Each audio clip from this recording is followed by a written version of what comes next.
Hi, Paul Sackis, Good News Broadcast, speaking to Dr. Jeremy Pettis. Hi, doctor, how are you? I'm doing well. Thanks for having me. Okay, endocrinology fellow at the University of California, San Diego. Going to talk about new medical advancements in diabetes.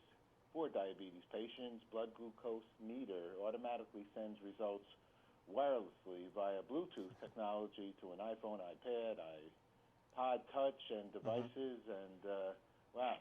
Yeah.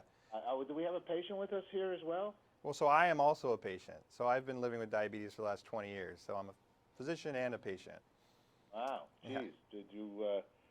Did you go into the medical field as a result of knowing your own personal health concern? Yeah, absolutely. It was obviously a real driver for me, growing up with diabetes to, learn about it and eventually treat people with it. Wow. All right. Well, it sounds like we have some good news here Yeah. for the patients. Tell us about it. Yeah, so, we all live our lives on our smartphones these days. We use them to manage everything in our lives, including our health and now diabetes.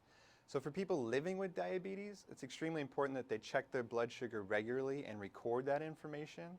And up until recently, that meant checking your blood sugar and then getting out a pen and manually recording all those results down into a logbook. But that takes time. It's really easy to forget to do that, keep it organized, and it's really kind of out of touch with how we live our lives today. So I'm excited to see this new generation of products coming out that are starting to link our blood sugar meters with our smartphones. Sounds wonderful. And so this technology, who discovered this and who put this all together? Yeah, so there's a new product that was just released in the last couple of weeks called the OneTouch Vario Sync. And what it is, it's the blood sugar meter, but when a patient checks their blood sugar, it automatically and wirelessly sends that result to their iPhone. And then when they click on the app on their iPhone, it brings up this nice summary screen where they can see what their average blood sugar is for the last 14 days. There's these nice color-coded graphs that show them when they're in the range or out of the range. And it actually automatically puts those blood sugar results into a logbook format for them. And there's this really cool feature that if they click on the screen and tap share, they can immediately email or text all that information to their healthcare provider or friends or family members, anybody who wants to kind of stay involved in their diabetes care. And I think it's just really nice that we have all this information now on our iPhones, something that we're carrying with us all the time. So it makes it easy just to literally tap the app. You can start to see kind of, trends and patterns of your blood sugars, and it helps people make management decisions. So what do they do? Is this a download, or how does somebody get this on their phone? Yeah, so they can buy the meter online at onetouch.com. They're pretty familiar with the blood sugar meters. And then you download the app. It's a free app. And then it connects via Bluetooth to the meter, so it just, again, wirelessly transmits it right to your iPhone. Okay, and that's is that the number one, or is Yeah, it so it's onetouch.com. And the other thing I would say about this is, as somebody living with the disease, I really like clicking on this app and seeing what all my blood sugars are.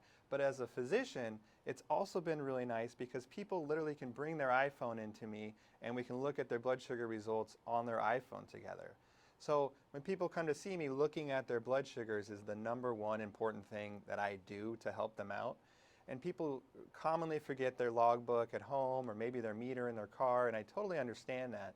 But everybody remembers their iPhone. So it's really kind of a cool innovation that a patient can hand me their phone.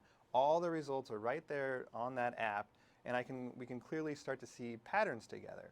And it's not only a benefit face-to-face when I'm seeing them in my office, but say we make a change, we start a medication or adjust something in their diabetes regimen, it's very easy for them just to click on the screen maybe 2 weeks later and email me all their blood sugars so we can see how that change went. And I can keep interacting with them over email to get them to their diabetes goals a lot faster. Now, with this new technology that we're speaking about here, and being in the sort of technology area with communications, it's probably wise to also back it up, right? I mean, to put it either in a cloud or on your own computer, and so you're keeping your medical records together. I mean, I've always had to ask my mother, Mom, did I have chicken pox? So it's a good idea, wouldn't you say? Yeah, Also, absolutely. You know, and so with emailing this information, obviously that creates a record. People can print it out. But that definitely is where all this is going. Is the next step is to not just send it to just your iPhone, but then to the cloud, and then that can be incorporated with people's medical record in general, so that information isn't lost. So it seems as, you know, the medical field, I mean, they're getting better. I mean, sometimes you go into a doctor and the whole time he's talking to you, they're in front of their keyboard, right, keeping all the records. Yeah. And I would think, you know, there's the benefit from that, and I guess sometimes you wonder, you know, is he listening? But they're keeping good tabs here. But for years, right, it would just be a piece of paper and a pencil, and they would write down everything going on. So this is, I think, even the prescriptions have. Yeah, everything is going. I don't know the pharmacist, and there are mistakes. So let's talk about diabetes for a second. Sure. I mean, you were kind enough to give us some information here. You know, 26 million people in the United States are living with diabetes. 1.9 million new cases. Okay, so doctor, what do you feel in the world of diabetes? What can we do to help that we lower some of these numbers? Yeah, so I feel like we're at a time with diabetes that we have enough tools in our toolkit to treat the disease. We have enough medications, enough therapeutic classes. I would say it's really about education. That if somebody's diagnosed with the disease, I think there's a tendency to kind of ignore it because there's a lot of fear out there about what's going to happen to me. But I think if people get educated about the disease, how they can tackle it kind of head on, what they can do with their lifestyle, their diet, their activity, their medications, treating the disease is completely within our grasp these days. And if you control it, people can live long and healthy lives. Now, give us a couple suggestions of, in essence, or is everybody different with the disease? What should somebody be doing? Not drinking big things of soda? Or what are some things that, you know, people can, before they get it? Because does it happen? Do you not have diabetes and then eventually you can possibly get diabetes? Yeah, so there's different classes of diabetes. In general, there's type 1 diabetes and type 2 diabetes. So it is different strokes for different folks. So I was diagnosed with type 1 diabetes, which tends to be a more juvenile form. I was diagnosed at the age 15. Type 2 is by far the most common. 95% of cases of diabetes are type 2. And that's the type that most people are familiar with. Tends to be in older people, tends to be in people that are generally a little bit overweight. And those people tend to progress from kind of a healthy state to kind of a pre-diabetes to then develop diabetes. And again, there's not one magic bullet to prevent it or delay it, but in general it is about keeping an eye on your weight, watching your caloric intake, staying active, things you can do to basically keep your weight down, at least not gain weight, ideally maybe lose a little bit of weight so you're at your ideal body weight, and that's going to help you prevent developing diabetes. And also going to a doctor too. Absolutely. An annual checkup is mandatory?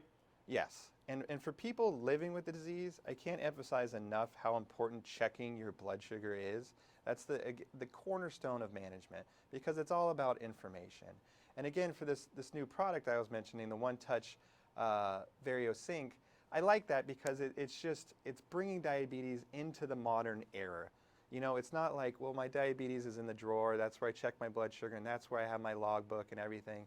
It's now, I can check my blood sugar, and now I have it on my iPhone. I can carry it with me. I see how I'm doing. I can make changes to get, you know, my blood sugars under control. All right, it's a good thing. So let me ask you a last question. What's good news for you, doctor? In terms of what's coming? In terms of personal or business, or let's talk about in the case of your diabetes here. What's good news?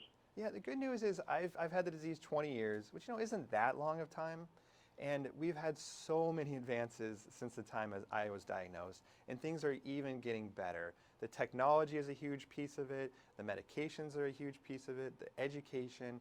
Things are really coming together that I think this is actually an exciting time for people living with diabetes to make it easier for them to understand the disease and get it under control. All right, and you're very involved, and congratulations. You're involved with nonprofits, taking control of your diabetes. So you're really in it in a very serious way. So where are you out? No, you're out in California. I'm right? out in California. I'm in sunny San Diego. And there thanks for. You lucky ducky. All right. Well, thank you very much for sharing good news with us. All right. Take care. Take care. Bye-bye.